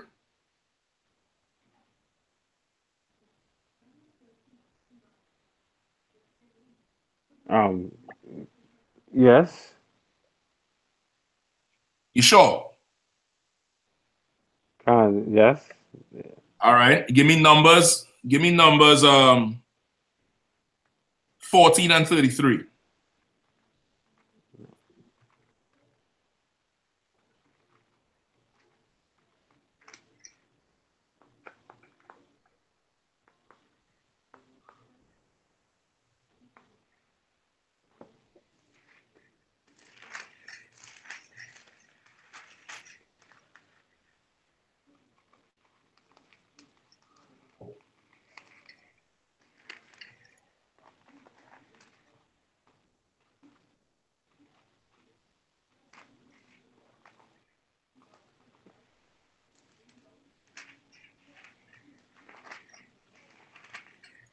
Numbers 14 and 33. Right? And your children shall wander in the wilderness 40 years and bear your whoredoms until your carcasses be wasted in the wilderness. So what happened there? Stop there. Give me numbers 32 and 13. Read that one as well.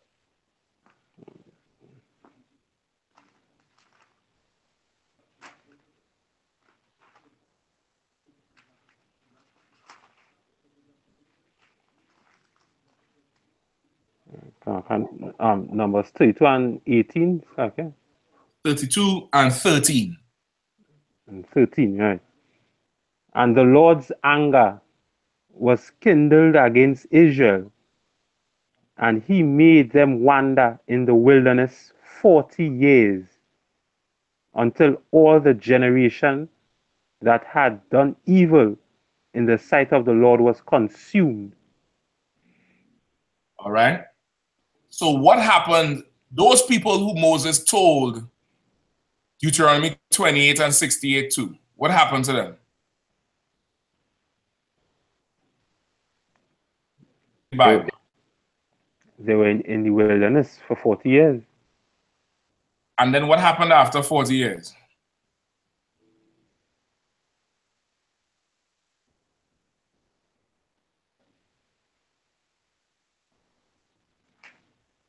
Okay. After the 40 years, then they went into the slavery. Read it again. And the Lord's anger was kindled against Israel, and he made them wander in the wilderness 40 years, until all the generation that had done evil in the sight of the Lord. Right? So after the 40 years,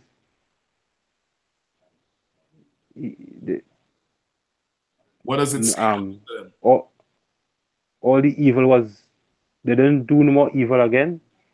Okay, the scripture before, Numbers 14 and 33. You see at the end of Numbers 32 and 13 where it says until they was consumed. Okay. All right. Read Numbers 14 and 33 again. 14 and 33. And your children shall wander in the wilderness 40 years. Your whoredom, until your carcasses be wasted in the wilderness.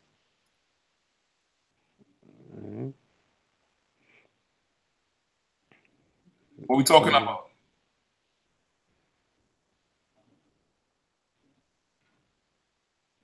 What is a carcass? A carcass. This is okay. Let me say that carcass. No sweat. Take your time. Carcass. That's the key.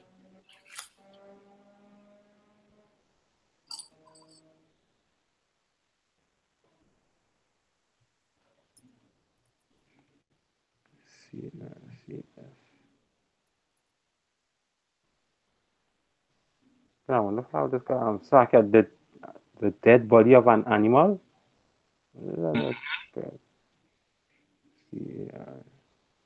So like that's it. It's like That's the only thing they say in an animal. The trunk of an animal such as a cow, sheep, or pig for cutting up as meat. The remains of a cooked bird after all the edible parts have been removed. Okay, that one is probably a newer interpretation. A carcass is a dead body. Right? Well, okay, the white man, you know how with his homosexual English, a carcass would be the dead body of an animal. A cadaver would be the dead body of a human. I believe that's the English difference. Let me look up cadaver. So now that you understand that carcass is a dead body, read Numbers 14 again. Okay. And your children shall wander in the wilderness 40 years, and bear your whoredoms until your carcasses be wasted in the wilderness.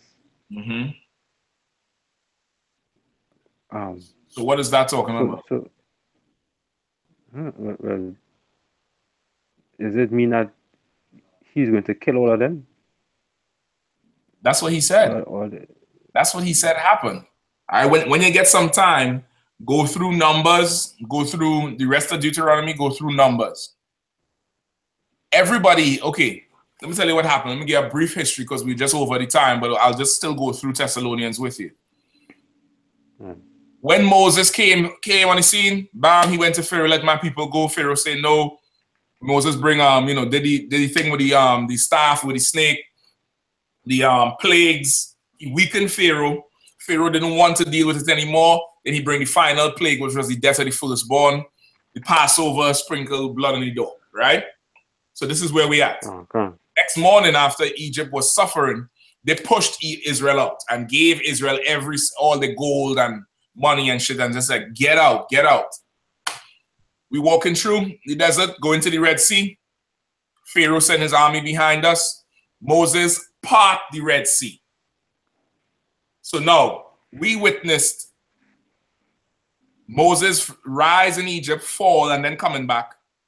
We witnessed Moses coming up against Pharaoh's scientists. We witnessed the plagues. We witnessed, the river turning red. The frogs, the locusts, the boils, the hail. We witnessed it all. Even the final plague, which was the Passover, the death of the firstborn. We witnessed it. We heard the cries that Passover night. And we witnessed the Egyptians setting us free, saying, y'all go. Take all these riches and go. We witnessed walking in the desert where the scripture says they were led by a pillar of fire by night and a cloud by day.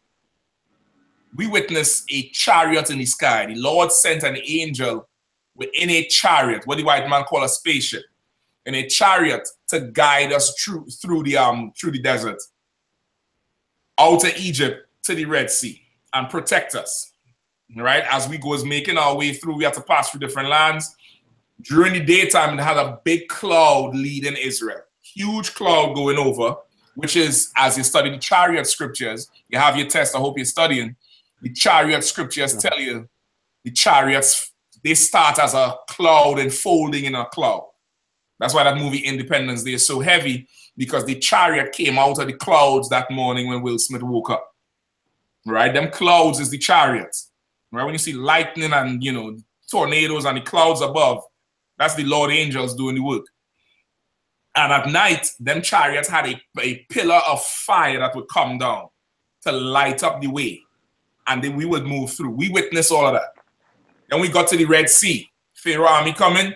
Moses opened up the Red Sea, brother. Split it. Where there's a wall of water, like you walking into an aquarium where you go to the white man's aquariums. Them huge aquariums, like a zoo for fishes. Where there's a glass holding up the water on one side, and you see killer whales, seals. Then you go to the other side and you see all these, We saw that for real, brother, and walked on the bottom of the Red Sea. Witnessed it, walked through. Imagine you walking through and there's a, 50, 60 story high wall of water. And you seeing, whales swimming and all kind of shit. Walk through, make it to the other side. Get hungry. Complain to Moses. The Lord dropped quail and manna. He brought a wind, and the wind blew in wheat. Grain, meaning that's what they made the manna from. And then the next morning, they had quail. Quail is a small bird. They all fell right there where we didn't even have to go hunt them. We just had to take them up, clean them, cook them. So we had wheat to grind to make bread or make whatever manna, make that something to eat with the chicken, right? The Lord gave us what they call angels' food. And after all of that, brother, when Moses went up on the mountain, the one we just read, where he was, long-suffering, keeping mercies unto the third and fourth generation, when Moses went on the mountain, Moses came down, and we all took all the gold we had, melted it, and made a golden calf and started worshiping Egypt, wanting to go back. You understand? After the Lord do all of that for us, we wanted to go back. The Lord killed some of us that day. That day, the ground opened up and he killed some of us. Then we went on. Moses got water for us, everything. The Lord did a ton of miracles with us. We started complaining against Moses and murmuring, talking about Egypt is much better than this bullshit. The Lord bring us out here to die. Then Korah and them came up against Moses. You'll read that in Numbers. they said how much 250 princes of the assembly, meaning rich Negroes, just like Oprah and Jay-Z and Kobe Bryant and Jordan, rich Negroes who came out of Egypt, they came up against Moses. And Moses said, they said, well, listen, surely the Lord ain't dealing with you alone, Moses. We could deal with him too. The next day, the Lord killed all of them. And we still murmured against the Lord. So the Lord said, you know what? You are ungrateful people. You see this generation here? I will not let you all into the kingdom, into the promised land, into your land. You all will wander in the wilderness for 40 years until this generation dies. That's what it means. They were consumed or the carcasses lay. In Numbers, as you read on, it'll tell you every person below the age of 18 was spared. Every person above 18 years old, except Joshua and Caleb, who were very faithful to the Lord, survived. Joshua and Caleb were the only people who walked out of Egypt that actually made it to the promised land. Everybody else was a new generation. People who were born outside of Egypt. You get the point? Not even Moses made it to the promised land. Moses angered the Lord. And the Lord said he will not cross the river. You get the point? So those people who Moses spoke to about the curse of going into slavery a second time, they never made it. They died. They all died. So how could the prophecy of slavery be true if they all died?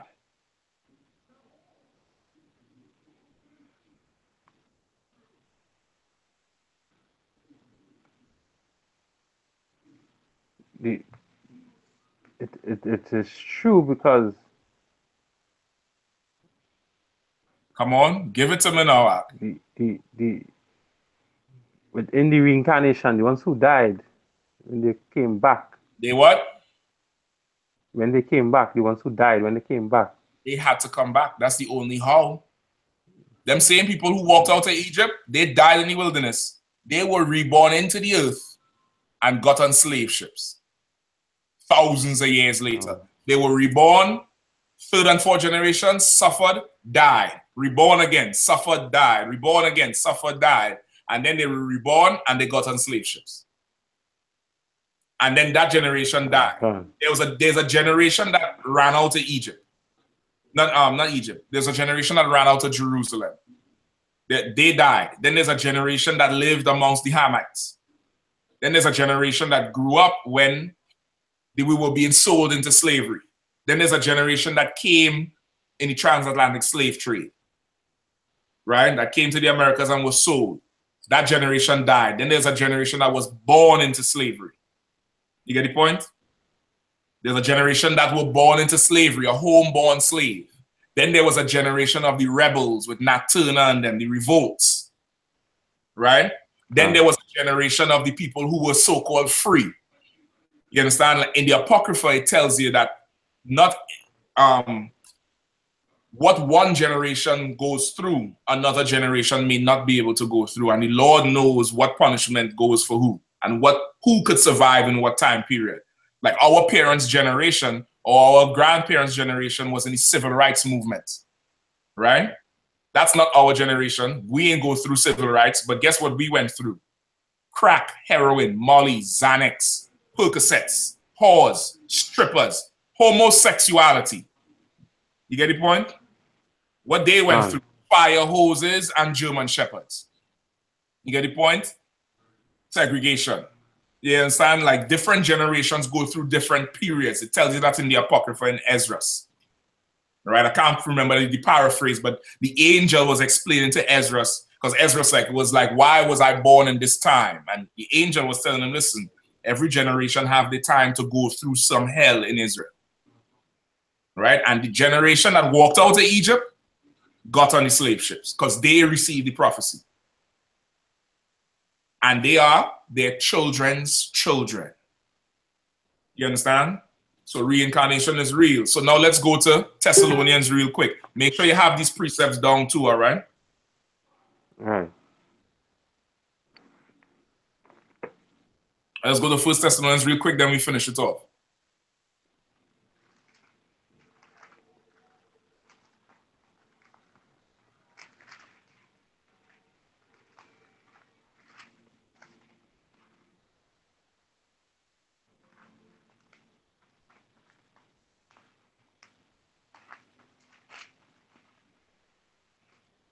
Right.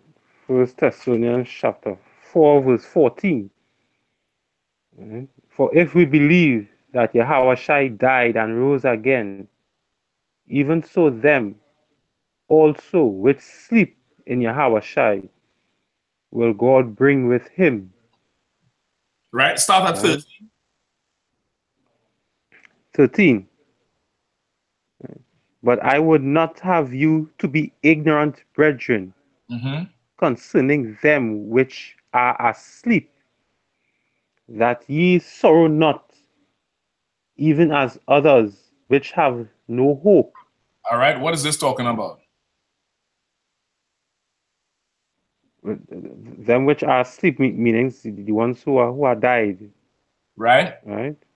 So what is Paul saying here to the school in Thessalonica?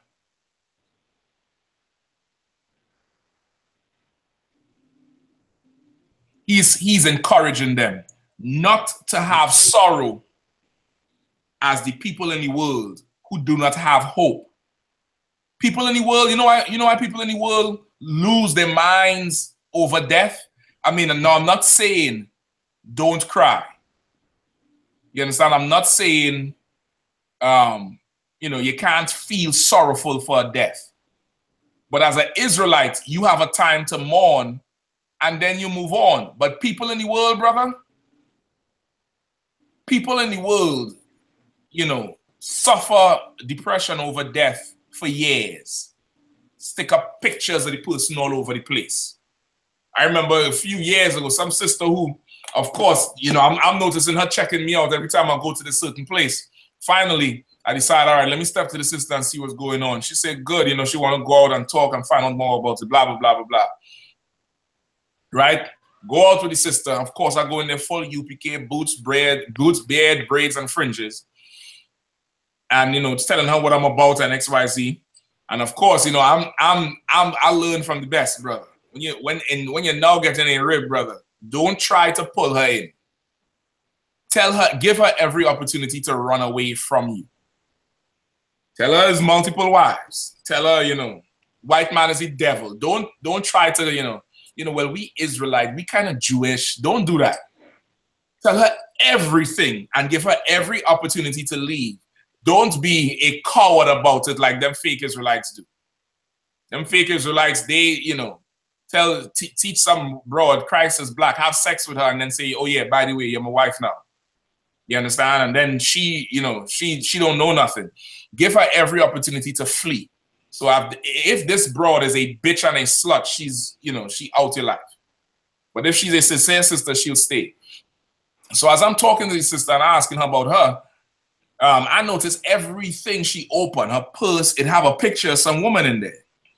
So as we walk into the car now, I'm walking her back to her car. On the dashboard, there's a picture of the same woman.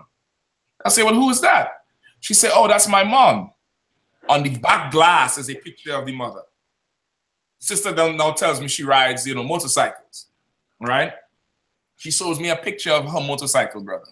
Right there on the chassis of the motorcycle, where the damn gas tank is, okay, you sitting on the bike here, the handles here, the controls, the speedometer and everything up here where the key is. Just behind the key, that little bulb, is a picture of the mother. The mother died a year ago, and brother, she's, like you get with her, you getting with her and mommy. And she didn't even say that's my mother. She said, oh, that's mommy. You know what I mean? Like if you get the point? Like that's how people in the world are. Well, of course, that's the last time I ever spoke. Well, not, I knew this wasn't going to work after that. So like, I ain't marrying mommy. Yeah. But that people in the world are like that. Right? And he's telling us, don't be sorrowful like those who don't have hope do. People in the world do not believe in reincarnation. So, of course, that person passing, that's the last they ever see of them. That's why every year they go to the damn cemetery and talk to a stone. and pet the stone. You know, if this is the stone, you know I love you. Life is so hard since you've been gone. And start crying, bring flowers, bring the favorite blanket, leave it on the stone. That nigga ain't in the grave, he gone. You get the point? That body is done. The worms eating that, and he ain't there. But people in the world don't know that. So Paul is telling us, don't have sorrow like them. Have sorrow like an Israelite. Cry, yes, mourn for them. But after that, no, they'll be back. They'll be back. Don't worry. And knowing that they'll be back, what do we do in the meantime? Continue to do our work, which is following Christ. Give me a little bit more. I'm gonna help you. You're right, you on it, but I want to solidify it.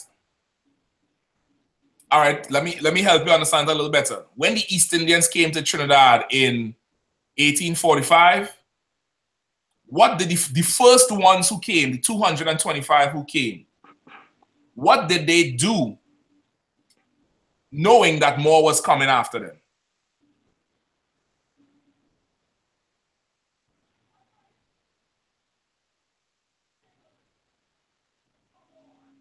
You forget the class from last week?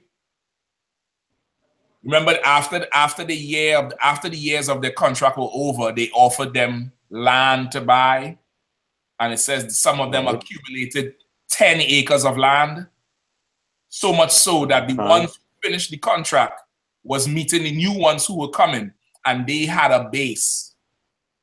In other words, the East Indians built a kingdom for more of their people to come. That's why in the 70 years of indentured labor, it was what, damn near 1 million of them that came, or 500,000 of them that came, because the first ones built a kingdom for them. As an Israelite, when one of your people die, mourn for them, cry for them, and after, go build a kingdom so when they come back, they don't have to be a slave under East India. They don't have to be a slave under African or the white man. Build the kingdom so when they get reborn into the earth, they can have a slave. You get the point? Okay. That's what he's saying there. Keep reading. Quickly. 14. So if we believe that Jesus died and rose again, even so them also which sleep will God bring with him. Right? So if we believe Christ died and rose, how could you not believe in reincarnation? That's in 1 Corinthians 15. Make sure you read that on your own too when you get some time. 1 Corinthians 15 talks about that, because some of the Israelites back then did not believe in reincarnation. Right? And he feel like, if you believe Christ rose from the dead, how could you not believe in reincarnation? And if Christ rose from the dead, those who died in Christ will return with him. What does it mean, those who died in Christ? The ones who was a follower of Christ and they died. And died for his sake. You understand? Yeah. Ones who died for his sake. Stephen, Peter, who Nero Caesar cut his head off. Right? Nero Caesar beheaded Peter. Stephen, who was stoned to death. Those brothers will rise with Christ. You understand? Go ahead. Okay. For this we say unto you by the word of the Lord, that we which are alive and remain unto the coming of the Lord shall not prevent them which are asleep. Read that one more time. For this we say unto you by the word of the Lord, that we which are alive and remain unto the coming of the Lord shall not prevent them which are asleep. All right. We which are alive shall not prevent them which are asleep. What does that mean? Meaning they won't hold back the ones that are dead in Christ. When you say hold back, they won't stop them from being with the Lord. Okay. More so this. Even though we are alive, the ones who are alive when Yahushua returns, we have to wait until those men who died in following Yahushua, they're going to get on the chariots before us. Lord allow that we are alive when he returns. You get the point? So those brothers, Abba Bivens, they would get on the chariots first. Right? There's another brother in here who passed a few years ago, Ibaria, older brother, right? Went through Hebrew Academy, walked with a cane, and died, and he was coming to class. He was really old. He's really old, and he passed away on his way to class. The brothers went to get him, and he's 1 block down from the school in his Hebrew Academy jacket, brother. It's just so damn cold. So cold even to think about it is like, well, damn, he did it.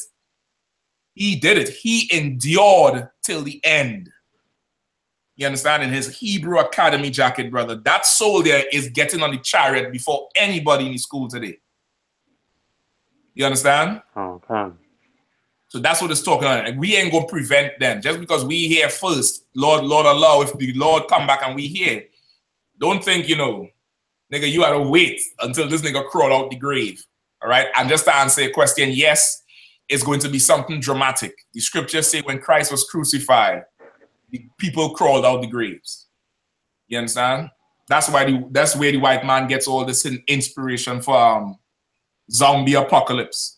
You ever hear to talk about it? All them zombie movies? It's the apocalypse, man. It's the end of the world, because that's the prophecy for when Christ returns, that the graves will open up, just like when he was crucified. Graves open up. The temple was rent. The tent in the temple was rent. There was an earthquake when he was crucified, and the graves opened up and the dead came out. It was a horrible day when they killed him, and that's when they realized they really killed the King of the Jews. All right? Keep reading. For the Lord himself. And also too, some of the 1/3 and the 144,000 are dead. You understand?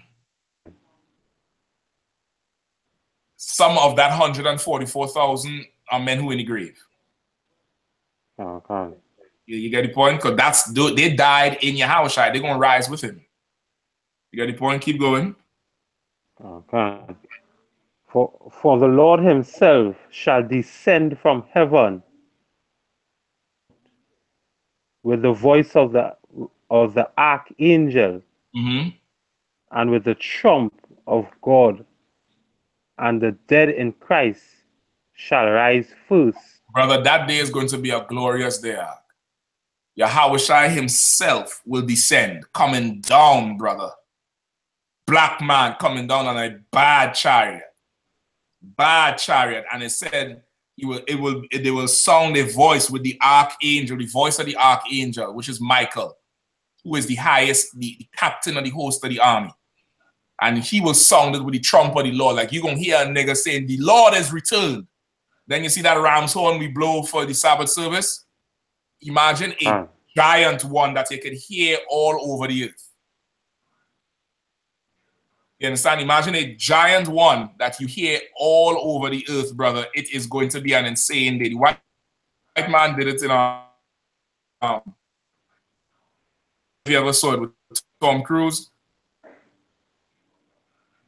Movie? Well, it's an old movie, but they remade it with Tom Cruise, which is supposed to be an alien invasion on Earth, right? Supposed to be an alien invasion on Earth, and of course they have these aliens, alien ships or alien craft that when they show up, they make a sound, right? They make a sound. 1 second, let me see if I can find. Right, they make a sound. Let me see if you ever heard this before.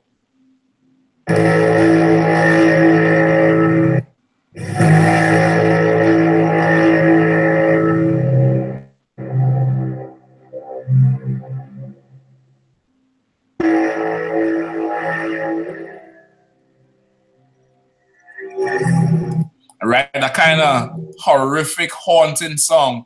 The white man tried his best to reproduce that in the movie, because in the movie, anytime the aliens would show up, even before they show up, you would hear that song, and the people would just look up in the sky and be like, oh, what the hell is this? And start running, because that's from the scriptures. It's going to be like, take a horn, ram's horn sound, but brother, you ain't gonna be like Sabbath service happy. You're gonna know it's bloodshed when you hear this thing.